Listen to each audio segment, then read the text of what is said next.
পাহাড়ি ঢলে সিলেটের নদ নদীর পানি কমতে থাকায় সার্বিক বন্যা পরিস্থিতি উন্নতি হয়েছে। তবে কুশিয়ারা নদীর পানি ধীরগতিতে কমায় ফেঞ্চুগঞ্জ, ওসমানীনগর ও বালাগঞ্জে পরিস্থিতি স্থিতিশীল আছে। সে খবর জানাতে বালাগঞ্জ উপজেলায় আছেন সহকর্মী ইকরামুল কবির। সরাসরি যাচ্ছি তার কাছে। আমি এই মুহূর্তে আছি সিলেটের বালাগঞ্জ উপজেলার সদরে, এবং এই বালাগঞ্জের আমি যেই জায়গাটিতে দাঁড়িয়ে আছি এটা হচ্ছে বাস স্ট্যান্ড, এবং এই বালাগঞ্জের সদরের একেবারে পয়েন্ট যেটাকে বলা হয়, হাতের বামে সদর উপজেলা পরিষদ, অডিটোরিয়াম, সবকিছু মিলে এই এলাকাটি অত্যন্ত গুরুত্বপূর্ণ। অথচ এই যে পাশে দেখা যাচ্ছে কুশিয়ারা নদী সমতল হয়ে গিয়েছে এই শহরের পানি, এবং এখন এই মুহূর্তে কুশিয়ারা নদী 92 সেন্টিমিটার উপর দিয়ে প্রবাহিত হচ্ছে ফেঞ্চুগঞ্জে, অর্থাৎ পার্শ্ববর্তী যে উপজেলা কাছাকাছি যে পয়েন্টটি, সেই পয়েন্টটি।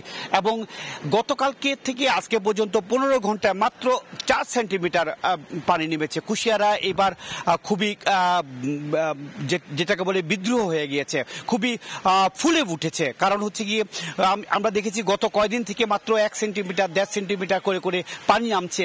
এই কারণেই এখনো অন্যান্য যেমন সুরমা নদী পানি এই মুহূর্তে সব কটি পয়েন্টে বিপদসীমার নিচে নেমে গিয়েছে, এবং কুশিয়ারা নদীর পানি অমলসিতে মাত্র 10 সেন্টিমিটার উপর দিয়ে প্রবাহিত হচ্ছে।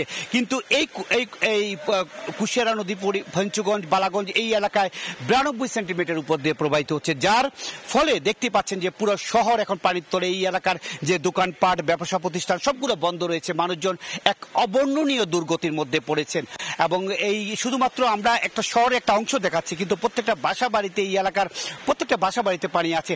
6টি ইউনিয়নের 183টি গ্রামে পানি আছে, এবং প্রায় লক্ষাধিক মানুষ পানিবন্দী আছে এখনো এই বালাগঞ্জ উপজেলা। সবকিছু মিলে বলা যায় বালাগঞ্জের মানুষ এক অবর্ণনীয় দুর্গতির মধ্যে আছে 10 দিন ধরে।